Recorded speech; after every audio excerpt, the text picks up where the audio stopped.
conteneur yango todo sala adi londolé Feli Mosengo Feli todo sala conteneur ba voiture todo tina Kisasa ba carton ils ont qui Kinshasa et en plus la bonne chose voiture na yo quand tina Kisasa te prends pas la tête yela bisongo charger biloko na yo te relivrer à domicile sans un bon au teki c'est parti.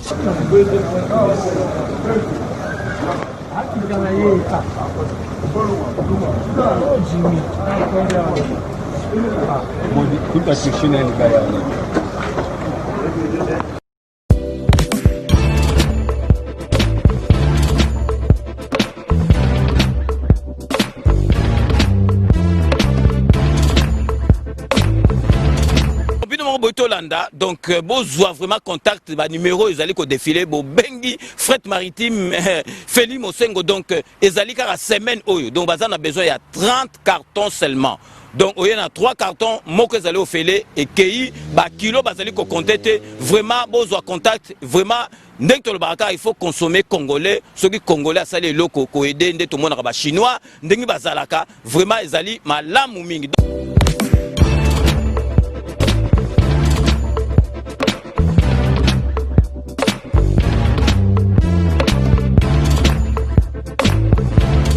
Bonjour, Bandego Balandi, il y a émission la Bino Basangoya Congo, péché la Rémière de Kinshasa, il est tellement belle pour les partout dans le monde entier. Mon collègue on a Awa, Koyembe la Bino, Ndeko, communicateur, il y a PPRD, non, il y a FCCP, Jean-Serge Thibert, les nationalistes, Alobara bien. Les autres sont par rapport à différents sujets d'actualité en Boka Congo, actualité politique, parce qu'il y a ma politique de maîtrise à bien sûr, il y a FCC, on est comme FCC. Donc, tu as Awa, tu par rapport à un mot. Jean-Serge, bonjour. Bonjour, mon amboka. C'est un plaisir. Nous avons une invitation à Ebélé, mais compte tenu du programme, au fin de Babengi Papol Toussoua, Babengi Boye, tout ça, bon, bisous aux alliés électrons liberté. Nous sommes des politiques, notre parti est discipliné. Quand les partis ont besoin de nous, on doit répondre, ce qui fait que de fond, on a une invitation. Il a engagé PPRD. Oui, mais je suis communicateur du PPRD, du FCC. Maintenant, la consultation, la arrestation, il y a Barnabé, il y a un communicateur, il y a actualité au Congo, d'abord, consultation présidentielle, sans FCC, sans PPRD, pendant que vous avez une invitation. Nous avons une invitation. Le côté est censé, vérité est escalier, mais sur vérité commis, le côté résiste à rater. Biso d'abord un mamouya consultation na état bisoté to lubaki ango. Nous sommes allés dans Safari Beach en tant que FCC. Tobaki que ce qui s'est fait dans le palais de la nation ne nous concerne pas. Biso ceux qui ont besoin de recevoir un chef de l'État, ils allaient qu'à un strict respect, il y a un mécanisme à suivi, il y a un accord au biso de ça, ils allaient cadre permanent. Il y a quoi changer entre partenaires. En dehors, il y a cadre wana, ce qui se faisait là-bas état bisoté. Chef de l'État Ayamba Bangwalima, Ayamba, Bachege, Ayamba, Maman Marichère, Ayamba, Bawewa, et Talibisoté. Et ils allaient dans libre conviction, il peut continuer. Maintenant, Bisso en tant que FCC, Bisso en tant que peuple, Trozelani, ma consultation. Trozelani, le côté. Parce que la logique est là. Nous sommes en train, il y a Kokota Malem, mais toujours Kokota Malem, Bisso dans la dictature, dans la parti unique, parti État. Oyo soki au lobby makambo oyo ozo telemela makambo zo sala mama la monte comme on ezali boloko baka ezali Henri Magie akangamaki papi okata muninga nanga yense po atangaka comme mama oyo yo mama ozo ki mbongo bakanga ye lobby Barnabé po alobaki ke lobby kutu azokamo alobi ke akolia mbuma to koma na sujet questionnement bakangi consultation donc consultation tozozela eloko moko te ya malunga te. Chef de l'État a remarqué qu'il y a un blocage après 2 ans blocage vous FCC est bloqué mais sous 2 ans soyons sérieux ngezi baluba FCC est bloqué nini nous sommes intellectuels. Réfléchissons en tant qu'intellectuels. Tous un programme commun de gestion en Mboka. Bande qu'on a biso ya cash. Chef de l'État a biso projet na ye moko. Oye aye la biso de bloquer. Exactement. Ce que FCC a bloqué, mais déplacement budgétaire récemment la présidence de la République, 14 000%. Ce que FCC a bloqué, chef de l'État, Kabila Tikaki cabinet, il y a 250 ou 300 personnes. À commission, 1150 personnes. 100 personnes dans un rang de ministre. Biso to bloqué le côté. 450 personnes dans un rang de vice-ministre. To bloqué le côté. A créé l'agence 6. Où ils allaient na tout coup, na sandoukou ya batu. Ba futa bangu. FCC bloqué le côté. A triplé le salaire ya ba conseiller une fois 3 fois 4. Biso to bloqué le monté to boyate. A ça le programme à 100 jours. Ba ben programme à 100 jours ya chef de l'État. Biso to pekise ki to bloqué ki parce que les programme anticonstitutionnel ba yoka biso pété to bloqué le ronin ba sali yango ba sali ba passation de marché de gré à gré respecter ba normes à la matière té biso to bloqué ki té ba sali ba ndako so de mouton ils ont respecté ba principe ya urbanisation té to bloqué ki yango té ba ke to ngama ndako kuna na camp tchatch ba sali betu du sol té biso to bloqué ki et l'autre côté on n'a rien bloqué. Ça, c'est vraiment pour mais oui, d'ailleurs, programme à 100 jours, 500 millions de bimaki. La République était en train de saigner sur le plan en finances publiques. Dans la Slovaquie, membre FCC. C'est là, la Goule, il a sauvé la République. Ministre de Finance. Non, ministre de Finance, Nekorangaï. Alors, il a dit autant, mon solo autant pour la sauce de mouton, ils ont mataté. On ne peut pas aller à la rater. On a besoin de la justice. Abeti Simboula, il y a somme, on a qui chasse à mon coloana. Manzanza nyonso basaki baso de moto et longwe neti maputo bakanga ba toilette ya banini ya basimanda kwana to moni ki baso de moto nyonso eloko sali matin ne chef de l'État appelle sur instruction par vice-premier ministre ya justice ba ayebisa ba procureur ba fuma enquête à dossier à 100 jours. Ça c'est la Goule qui a sauvé la République. Mobiso de bloquer le monde. Bakangaki ndeko kamera. Ne bakangi ndeko kamera le dans la prison. On kabuya ko kisibino ke FCC. Non, mais biso to kangisi eta. C'est lui qui a fait que le Vital Kamerhe soit arrêté, c'est le chef de l'État. C'est lui qui a donné l'ordre. Na ministre, vice-premier ministre de la Justice a instruit le procureur, va formuler le dossier, il y a dossier 100 jours. Ce n'est pas le FCC. Et puis, ce qui est rose à Malobanaï, le FCC et ça l'a dit que Bakanga Kamerhe. Bon, directeur de cabinet, Vital Kamerhe, il est directeur de cabinet chef de l'État. FCC me dépêche que chef de l'État qui rendre visite et pas directeur de cabinet. Merci beaucoup. Merci beaucoup. Kabou yana Kaboun. FCC ne peut que rendre visite et pas aller dans Nairobi. Non, mais Nalobi. Pour Kabouya, na Kaboun. S'il vous plaît, tout le monde a visité. Attends la télévision, attends la télévision, attends en Facebook. Pourquoi ils ont amené Bakenda te. Yo zana pas Bakenda. Non, mais on a Nalobi journaliste. Tozana Kinshasa. Maman Denise Nyaki azana Dubaï. Kinshasa yebi azana Dubaï. Tout le monde a photo te. Tout le monde a photo na Dubaï. Ah, merci. To pesi mbote. Na Dubaï yaki na mwanda kindaki mais ko keta la Vital Kamerhe FCC me débloquer ke tout le monde ko ke nokota la muninga na mais s'il vous plaît ko ke nokota la muninga na mwasi maman mida chatu na bana FCC me débloquer ke bon ke c'est moi mo li fait que nota la non na lobby nga na tout no mitu no so FCC me débloquer nga na répondre de mitu za ngai merci population na répondre FCC a ko bloquer mboka na bio ko bloquer mboka donc na nini. D'abord, affaire passeport. Affaire passeport, il y a 4 mois sans passeport dans mon cas. 4 mois Gloire à Dieu, Kabouya, avec l'air avec ça matinée pour le il s'est pressé par ministre Amino à FCC. Kabouya a sonné à IDPS. IDPS tant que on a un banquier Mazalaki, Kabouya rose à la secrétaire générale. Moutounet Kabouya, dans Kaboun, Baroz à la chef de la IDPS. Bazan expérience beaucoup politique à vérité. Bazan déficitaire sur le plan mental. Baron Mibali.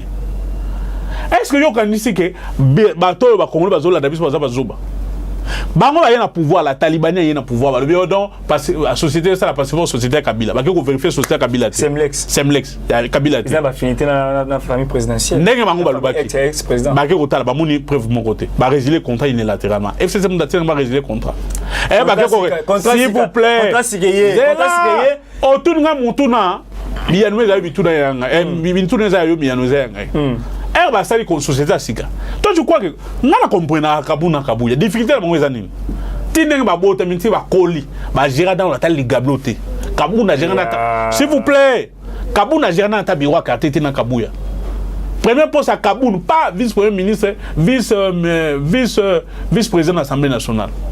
Bah éviter comment un cabinet fonctionne. Ceux qui ont introduit d'abord dossier bani na ministre d'Abango. Affaires étrangères. À traiter dossier à niveau naïe parce qu'il y a des ministres à tutelle. Mais il faut base au aspect financier. Mouton dans un département chef de finance ministre Nabi Sousseli et la moule. Il faut 6 mois pour. Est-ce que les acquis 6 mois? Plus de 6 mois. Une semaine. Non. Mais pendant que les gens sont bloqués, il a répondu. A répondu. Ministre Alanda qui va bolani Alani na to. Sur aux yeux accusés réception. Aux yeux accusés réception. Na jour à dessiner. Ils vraiment. On a eu si tu m'avais prévenu que Rolobé maman, j'allais t'amener les documents. Dossier ça là une semaine. D'abord, au que c'est lié à la gauche, c'est un travailleur. Hier, Azaï Mouton dans une école de formation à Moussala. Dossier comme ça, un mois à table, mais ça n'a été. Détrompez-vous. C'est lié à la gauche, école de Matata Pogno. L'homme de la rigueur. Moussala. Non, ça, ce sont des aventures. Est-ce que dans ces pays, il y a un ministre institut, on a autant qu'un institut dans Manima. Babi ça transfert au besoin de la rejoindre l'élo. Et Koufanios. Oh, 150 hier, c'est ma tante et Kabila. Congo, Fatih Betoyani. Bana baye basumé le goni. Babi souana que nous le bon la transfert il y a achat nango.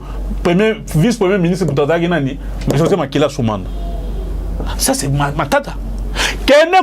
Congo Airways, les commissions à 8, ceux qui 5 ou 7 appareils. C'est Kabila et Matata. Matata, premier ministre. Bino, Mango va y aller, il va s'aller le Gonin.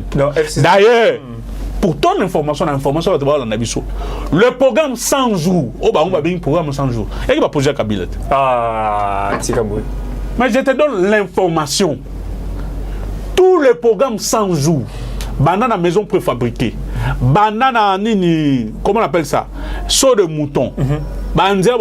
C'était le projet de Kabila et Zalaki dans l'étude. C'est le projet de Kabila. Ils n'ont pas amené un projet. Kabou y en a Kabou doit ce projet. Projet à 100 jours pas projet na biso. Projet à Kabila tika il faut tomber soda et tout ça. On va y va même on a cadre, il y a programme on va ça programme à 100 jours. Qu'est-ce qu'ils ont amené en termes d'idées, en termes de projets? Ils atteint.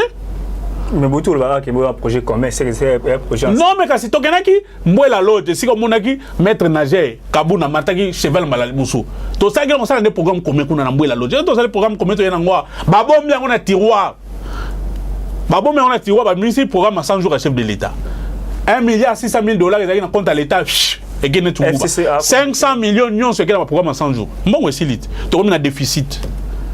Les lots, tu as un déficit à Makassi. C'est-à-dire, tu dois vivre dans le monde maille photo fouta. Ils ont ébélé par rapport aux autres côtés. Parce que mobilisation à recette est exacte. Ministre à finance et la goule, premier ministre, ministre à budget. Bah, quelque chose la mobilisation à recette rappelle les troupes na Kasumale sa Lubumbashi. Tu sois bloqué bango. Il dépêche. Bah bloqué bango ba kendete. Bon réalité zokine.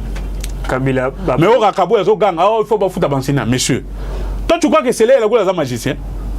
Azana bi sapi mbongo so bet boy pa mbongo efungwami mbongo pa bino soki singi soki ka singi mbongo za ko mona na seka mbongo ezaka soki c'est là la goule za bloquer mais mbongo mais dépassement budgétaire na présidence c'est seulement non dépassement zela na ebisa yo est-ce que vous bolande compte il y a Bilomba conseil Bilomba après détail que Kabila doit les 30 ou Kabila $680,000. Merci. Ce qu'on appelle moi je parle de faits et de principes.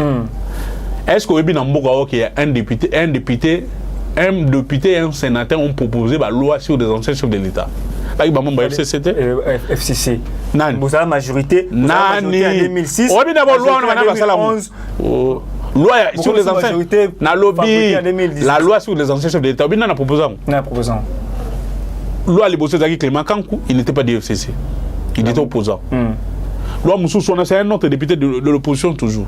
La loi, ce n'est pas un membre du FCC. Maintenant, la loi dit quoi? L'ancien chef de l'État. Et donc, ça, la joue à l'opposition qui c'est Aya Kabila. 2023, tu sais que de Félix Sago, on m'appelle ancien chef de l'État. Rien n'était. Oh, mais j'étais. Ça, c'est un âge que toi. Recensement, ils allaient à la tête 2023, à quoi m'appelle ancien chef de l'État. Loi, on est lobby que l'ancien chef de l'État a touché 30%, il y a revenu. Il y a salaire, il y a nouveau président. 30% de ce calculé chez le chef de l'État. Donc, Félix Antoine Tshisekedi a touché à quelque chose de 2 800 000 $, le mois. 30%, on est à 680 000. C'est ça que Kabila touche. Bah, la même loi dit que le chef de l'État, sécurité, naïe, Ezali na 30% par rapport à la sécurité, il y a un nouveau président actuel. Donc, ce qui m'a confirmé que Kabila a 2500 soldats, donc tu sais qu'il faut la bombe à 300 000 et quelques. C'est logique. Maintenant, c'est que Kabila n'a pas, au-delà, il y a 300 ou 400 soldats.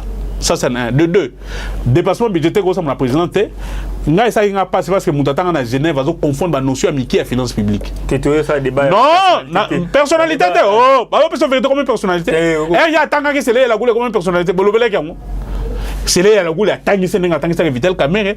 Parce que l'aide budgétaire, ils ont alloué dans l'ancien chef de l'État. Ils ont la présidence, c'était. Ils ont affecté le ministère à budget. Donc, dépassement, parce que Kabila a Soudan, autant. Le dépassement, parce que Kabila a 680 000 $. Dépassement, c'est parce que le chef de l'État a allé 70 voyages. Attaque à Miss, c'est japonais à Yété. Dans le compte à 70 voyages. Dépassement, c'est parce que conseiller a 20 millions de $, 20 millions de francs congolais, 80 millions. Dépassement, c'est parce que le cabinet chef de l'État a 250, 300 personnes et comme il a 1150 personnes. Il y a 6 agences. C'est ça, en semaine nationale, c'est le dépassement. Premier ministre, c'est le dépassement. Bien, moi, c'est le ministère, c'est le dépassement. Bon, le bilan, c'est pas. Et le parce que Bissou va congolais ton effort au Tangate. Kabila a sali 18 ans en Bogo, dépassement budgétaire dans la présidence, c'est toujours le 3%. Tu es bien pété. Non, tout en endetté. Tu es bien pété. Non, par rapport à Zalaka, pour le matin, c'est le rapport à Zalaka. Mais faut à qui? Si on a une école bouchonnée, ensuite, on a un abinoté. Biso to renako tanga to se sacrifier pour jeunesse biso to tanga faute nan et ça faute de la biso te Kabila a fait 18 ans dans ce pays rapport dépassement budgétaire que tout le 3% de la présidence dépassement est interdit mais ça de 3% à 14 000% t sans justification toi il y a Covid bah voyager te mourir mati point pour avancer malé parce que TV Ngonga Ndeko Jean-Serge Tubin consultation ici FC c'est une invitation de Peter Kazalazon na Top Congo que non vous avez invité Fallait Boya mais les gars il y a annoncé que Boya na Top Boya na consultation pouf tout le monde dit nani ministre ou nani Steve Mbikai a tweeté conseil des présidents lobby a communicateur que tout meilleur ministre à la loi ministre acclamant ministre national ministre à FCC a bien visto Boya la consultation là pendant une invitation puis liste il y avait invité mais le journaliste c'est un mot comme manipuler so Mbikai a tweeté on a un problème bon si quoi merci même pas une déclaration maman oui vas-y quand les vagabonds politiques puissent m'habiller les autres tweeter jour il compte pirater moi le bien au clair compte pirater pour est-ce que madame c'est pas qu'il n'agite t'es à pirater la Sony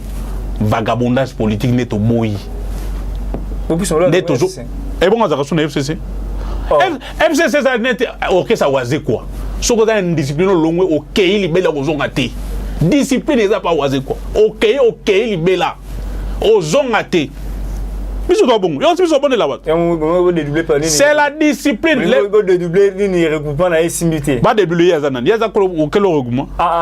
Qu'est-ce qu'il vaut? Oh, merci beaucoup. De toute façon, il y a la justice. Raison, merci. Député Azaraeli n'a un regroupement politique. Le regroupement est sur la liste des partis politiques. La liste des partis politiques, il y a combien de députés? Net vagabond politique, nous sommes liés. Léoul est élu sur la liste à PPRD Bumba. Bon, on ça dans la campagne, bon, à PPRD. Soga Longwe. Non, la loi dit Soga Longwe délibérément. À Longwe, peut-être. À Longwe, c'est un indiscipliné. À Kenaki, qu'on a 100 autorisations parties. C'est bon, gagné. À Longwe. Il y a mis Longwe. Il y a mis Longwe. Est-ce que Longwe donc, constater en gros. Réunion, il y a secrétaire exécutif national, et ça me dit à deux fois, il est secrétaire national à PPRD. Ah, il y a cassé. Pas de zoyate. Soit on s'est 5 réunions à Yété. Nous constatons qu'il est parti. Nous prenons acte, il va perdre sa place dans l'Assemblée nationale. Il va continuer le vagabondage politique et qu'on continue dans Balabala. Parce que le poste est là, ce n'est pas un électron libre. Les députés sont élus sur la liste d'un parti politique. Et puis, à Ropona, règlement politique na liboso j'allais dire liboso na bandeli la législature, c'est-à-dire les députés étaient élus sur la liste d'un parti politique et bandeli né à la législature na repona majorité d'opposition. Loi, le règlement d'intérêt l'obité na katika tout na suka mana non, une seule fois au début de la législature. Maintenant mingi consultation ici, il y aura ni coalition ni cohabitation. Déclaration à Kabound, maître Nanger. Ah, wana bazwa, wana ba passe-temps. Ce sont des personnes zélées autour du chef de l'État. Bato bazo mi chef de l'État na distraction bangwana. Kabouya, Kabound. Parce que le problème ils n'ont ça au fort hein. Pour le otanga bangomi balega. Mais non otanga parce que yom zo otanga sanga bangout. Et on ngabe na ko fana na l'exatant pour natanga Kabouya na Kabound. Ba ko baksanga nini son atangi bango. Ce sont des éléments absorbants. Baza le mo baksana nani na ngate. Yom do tuninga que soit Kabound. Voilà na biso que ça c'est une ça passe-temps. Bazo 17 chef de l'État, problème ils n'ont jamais géré. Kabouya, Kabound, tout ça ils n'ont jamais géré. Bazo comprendre notion sensibilité à gestion de la chose publique. Quand tu fais une déclaration, toi tu es au cadre, ce qui cadre d'un parti. Il n'y aura ni coalition ni cohabitation. C'est quoi ton union sacrée. Union sacrée zanine par rapport à la constitution. Sous bassement dans le juridique, union sacrée zanine. Ah, tout le monde. Merci. Union sacrée, Kabouya na Kabound union sacrée, nature juridique dans les nini. Et c'est sur base de quel article la Constitution? Le FCC va contre l'union sacrée. Mais si on a la contre dans le monde, c'est quelque chose, c'est de l'utopie en français. Et ça rêve. Tout ça contre dans le monde. Ce qui va ça, on va ça, on va faire sous basement juridique. Maintenant, on reste dans les textes. Nous avons un accord que nous avons signé. Ce chef de l'État nommé informateur. Nous allons prendre acte. C'est constitutionnel. Nous allons constitutionnel en matière de. Mais faire nommer pour la majorité, Nyoka. Faut nommer pour informateur. 38 ans sous le bois. Bah il va nous sur j'ai compris que. Sauf l'école buissonnière. Nous constatons que l'IDP ça fait l'école buissonnière. Bonne expérience qu'il y a ni. Bonne expérience qu'il y a ça la banche. Banaka c'était multi triomphal. Bonne expérience qu'il y a ça la banche. Bonne soutien parce que. Ce chef de l'État a nommé. Merci. Informateur va nous marier na et ben législature pour à constater majorité. Merci. Biso FCC à Pamba. Toi ils ont la majorité na biso sans les cash. Il y a un des chefs de l'État qui a nommé sous informateur. C'est simple, non? Ce qui, Amico Saki bien dans les bounes. Ça n'engage que lui. Biso ya biso ni. Bon, biso déjà FCC doit avoir une majorité na biso. Sera nommé constitutionnel. Nous allons prendre acte. FCC doit avoir FCC est prêt à toute éventualité. Mais tu peux être majorité après nommer informateur. Tu peux dans un nengeni. Majorité on peut dans une majorité bien nengeni. Tu vois député de Zoba. Ba bimisa nzembo boma député tika policier. Na bimisa nzembo. La Talibani ça tu n'as pas suivi. Ne bazo beta ba député na Assemblée nationale. Député est-ce que que député na biso mo FC ça kufa. L'école brutalité. Ah tika. Je te donne l'information aux journalistes. Oui. Tu ne peux qu'aller vérifier. Il y a un député du FCC qui est mort. Babetara en Assemblée nationale pour nous saler là. Pourquoi? Non, parce qu'il y a comme ça nous saler dans l'Assemblée. N'est-ce parlementaire de Bouba Sara misala bona CNDT, n'est député ya comme ça nous saler dans l'Assemblée. Babetaya kufa. Bakanga mutu procès ali. Procès ali. Ba panza ba mitu ko la bango tout ça ba iba biloko na mon procès ali. Sikoyo. Kabouya asali ba 21 na ye na okota wanati. Nous, les Congolais ont compris que Moutakangisa Kamel est le chef de l'État, na cache. Deuxièmement, Kazadi vient faire des aventures. Et puis, ça va aventure na Top Congo. Top Congo, ça n'a pas matin. Bah, ici, il y a le FCC, FCC Barouya. Iyo. Pesa biso bato Barouya. Ote, Zelana Benga Bango. A téléphone. Allô, Boza. Boza. Non. Nous connaissons Bazia Bato IDPS. Alors, Zelana, non. Zelana. Non. Ouais, même vous avez une invitation. Ça, c'est faux. Yo, on a eu une invitation à Yadine. Mais Bazia a imprimé une invitation, on a parlé de la nation. On va pas ça qui n'a. Pourquoi ça m'a invitation? Faut y a.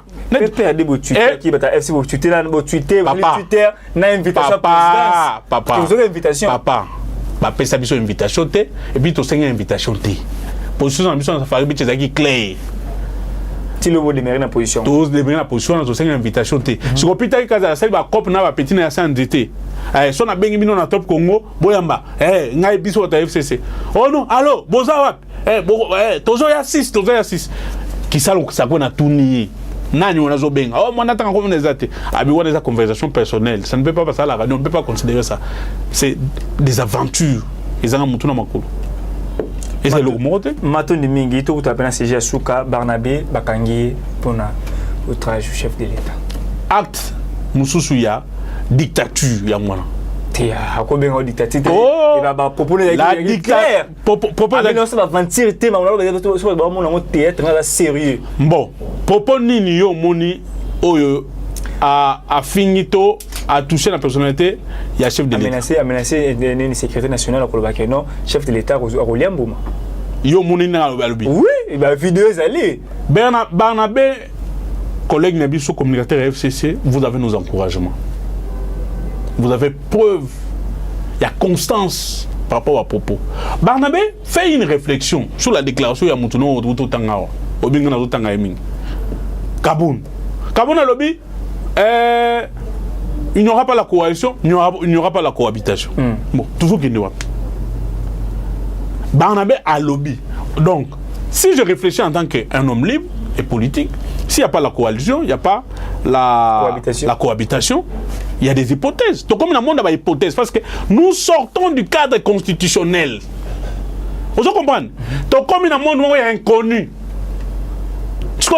chaque Congolais fait ses analyses. Il n'y a pas la coalition, il n'y a pas la cohabitation. Les Barnabé sont réfléchis. Que chef de l'État donc, chef de l'État a démissionné. Si vous avez démissionné, à Roliambouma. Non, bon, Roliambouma, ça veut dire quoi? Non, on est quinois quand même. Maman Loba, on est quinois. Ah donc, on est quinois. Ceux qui sont dans la ville, Kaka, dans la ville, donc non, ne Kokoulé, Roliambouma. Merci. Yo, continue à makanisa Barnabé. Donc, Roliambouma, il faut que tu wana makanisi na non Lelo, je voulais te dire ceci. Lelo, nous sommes dans une république de biceps. Ah non. Nous sommes dans une des droits. Non, FC Soki, au kata awa que non, j'ai dit ma raison. Ouais, j'ai ça Moussa nango. Ce que le Bakari Barnabé commis était ba biceps. Aussi si. Ah si, non c'est là. On peut ça ngba état des droits d'abord. État des droits ezali notion à respect à texte. Le premier texte qu'il faut respecter, c'est la Constitution. C'est lui qui est le père de cette Constitution, c'est Kabila. Donc, État des droits d'abord, ils ont notion Kabila Moutoye Nango, na Congo, ils ont sauté. Parce qu'avec Mobutu, on était sorti du cadre constitutionnel. C'est lui qui a remis les Congos sur le plan constitutionnel, c'est Kabila. Lien des pères et État des droits. C'est l'exécution et le respect de la loi fondamentale et d'autres textes, les autres textes de loi. Maintenant, ce qui est État des droits est Zalaki. Les gens ont fait le projet en 100 jours. Acte anticonstitutionnel, projet anticonstitutionnel. État des droits pour la Barnabé. État des droits pour Macha la moine, beaucoup de la carte à Moutunaye, à Minze, moins gratuité, oh, bah, fingi chef de l'État. Ah, beaucoup de joyeux militaires. Les Belani, je ne vais déclarer ni. Mais toi, tu sais que déjà. C'est que l'État des droits. Non, tu sais que ok. Bilo Kwana, tu sais que déjà cash. Problème n'a pas nini. Problème n'a pas. Ils n'ont jamais géré. Bah, il y a ma gestion T. Pouela, et le réseau ça n'a pas si Pouela est juriste, de surcroît avocat. Ah, il y a un malade que lui en tant que député, il est mon corps. A son représenté plénière. Lui, il a dit qu'en dehors 30 jours, ce qui bureau, avant c'est la déposé rapport financier, le bureau est réputé démissionnaire. C'est du français. Et puis, le français, on a une tournure juridique. Et ça, français facilité. Quand on dit que le bureau est réputé démissionnaire, et donc on va dire que la démission est d'office. C'est-à-dire qu'il y a un organe habilité pour constater cette réputation de missionnaire. C'est la plénière, c'est pas Pouela.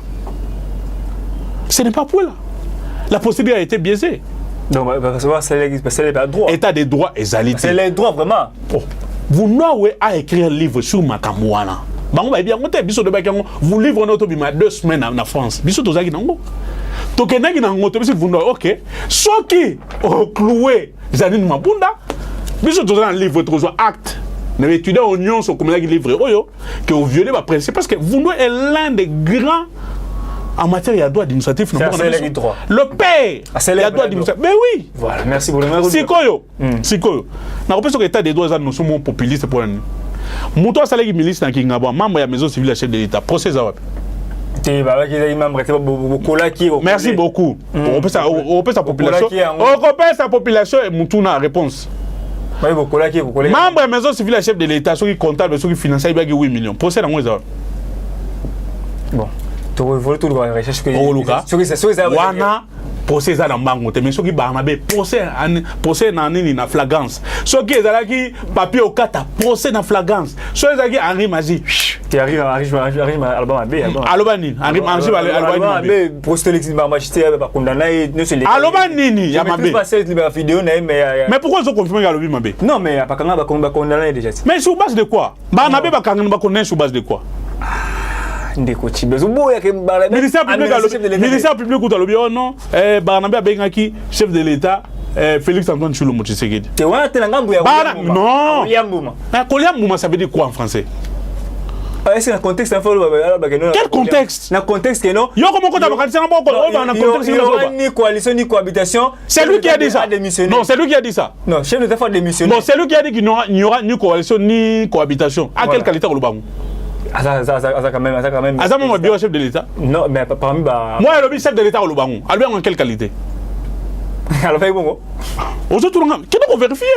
Au moins qui on est dans facture, et puis au moins Bango va mettre tapis rouge ba benga na Bango. Responsabilité. Vidéo avec ba benga Bango te. Ba benga ni Bango te. Ba journaliste. Bino ba journaliste. Nous comme casse na bino yango. Toyé pas na ye. Paul Toussou merci. Ya boy Paul Toussou boy ko ki demande une consultation. Bonjour, journaliste, 20 jours. Non, il y a un respectable. Paul tout ça. 3 jours. Hein? 3 semaines, 3 jours. Pourquoi ça me sert là-bas? Ah, pourquoi ça me sert là-bas? On peut se $150. Mais c'est ça là-bas qui est actualité, c'est ça là-bas. C'est un moula. C'est un moula. Yoka. C'est différent. Mais moi, c'est là. Les journalistes sont censés foutre un bon bazar journal RTNC. Ce sont fonctionnaires de l'État. Foutre à Bango. Paul tout ça, dans la maison de presse, à foutre à quoi maille. So yo journaliste né aux yeux en otage pour la présidence. Ayo ça musalo fait l'état monsieur. Bah ça qui demande accréditation. Quelle demande accréditation? Fana Kimia. Yo ça va donner. Fana Kimia. Yo ça Sony. Bien ma journaliste ça Sony. Bon tu as besoin de l'obéla bien non. Bon le monde. So les arrive journaliste à RFI Nat fin 24 va baisser moi 40 000. Ah bah ceux qui mbongo. Tu on le bien non. Est-ce qu'on peut que bien journaliste dans ça moule à la présidence de la République? Kasmaï accrédité. À 23h30. C'est une honte. Ma conseiller chef de l'État, n'a pas besoin d'assistant à eux. Ma côté, quand la FCC quand ils vont quitter au hôtel matin comme oh, parce que t'as solo. FCC nous ça qui va bloquer bango. Bah l'équipe on peut pas journaliste. FCC nous a bloqué bango. Bonjour journaliste. Non. Si quand on a lobé là, on a respecté les journalistes. Na resuka on. Bonjour journaliste, on a joué besoin de politique pour kangi bango. FCC nous dit na yimno kanga bango. Les lois on a fait un rapport là, un rapport sur le plan africain. Na mamoita les toi dedans la gouvernance. Tu reculé na 3 places. Tu comme va tu fais le débat on t'a IDPS on t'a IDPS avec nenge jiba le waka mawa. Na là on t'a IDPS ba belé ba roya ça débat. Na boya ka débattre. Débat contradictoire. Na batanga ba to IDPS ba tanga. Ba texte. Ba ya na ba débat sous le bois té. Bango ba makasa ba débat sous le bois. Ils ont fait les commissionnaires. Tu trouves vraiment na souka émission. Ba ya batanga ba lia. Ba to vraiment na souka. Ba ki mo ba débat. Jean-Serge Chibert ali communicateur il y a FCC parti na ali PPRD ali nationaliste bolanda ki ndenge ni awuti ko pesa la précision par rapport à différents sujets a pende ko kabwa lobi azo ke kotika vidéo il y a FCC azo ko menacer mo konzamboka ke akokufa donc Etienne Cissé Albaki amené moi Joseph Kabila ligoté vivant ou mort bakangaye nouveau chef de l'État Félix Antoine Tshilombo Tshisekedi à la veille 2016 avec si ba journaliste soki dans 2016 élections exactes c'est que Kabila peut kozala te bakangaye Fils Moukoko, avec ça qui va combattre, l'IDPS est prêt à donner les armes aux combattants. Babin na Kabila, Babou Maïde, des Kingakati, Babin dans d'autres routines à 10e, il va kangaye. Oh yo, soki gili, soki nani, on a sous le bois, a refinga mabunda, a refinga Kabila et tout ça. Contradictoire, na mutu ya IDPS, azali prêt à répondre. Bo makale kotonda. Et si c'est la dictature là que vous voulez nous imposer, beaucoup cannabis au news. Merci beaucoup notre team pour la caméra. On nous revoit prochainement. Eshima, votre magazine qui bat au rythme de l'actualité. Retrouvez la nouvelle édition. Exclusivité, alors que la RDC sort progressivement la tête de l'eau après la crise sanitaire Covid-19 ayant fragilisé les économies du monde, Eshima Magazine présente à la une de sa 15e édition la ministre de l'économie nationale, Acacia Bandou-Bola, présente son bilan depuis sa prise de fonction. Relance économique, Acacia Bandou-Bola Mbongo donne des signaux forts. Baisse des prix des produits pétroliers, maîtrise des prix des denrées alimentaires pendant des temps forts, organisation des marchés populaires afin de soulager les paniers de la ménagère en période de Covid-19, une franche collaboration avec les opérateurs économiques et dotation en équipement de son administration, la ministre de l'économie nationale affiche un bilan éclatant de sa première année de gestion de ses très stratégiques portefeuilles. Eshima Magazine revient sur chaque étape de la vie de la Margaret Thatcher congolaise. Focus, Agnès Moide, la CNSS interpelle les employeurs sur les avantages de l'utilisation de la télédéclaration. Payer l'impôt est un devoir civique. Barnabé Mwakadi Mwamba, directeur général de la DGI, sensibilise les assujettis. Découverte, Jerry Biangani Tampo, l'homme derrière la renommée de l'université chrétienne Cardinal Malula. Dossier Eshima, contentieux électoraux de la poudre aux yeux. Économie, les scandales financiers ont la peau dure en RDC. Interview, Ted Belechai Kassonda, secrétaire exécutif national de la Ligue des jeunes de l'UDPS. Bras de fer entre la CPI et les USA. Fatou Bensouda défie Donald Trump. Retrouvez l'intégralité du magazine Eshima dans les kiosques. Eshima Magazine, un nouveau standard d'information.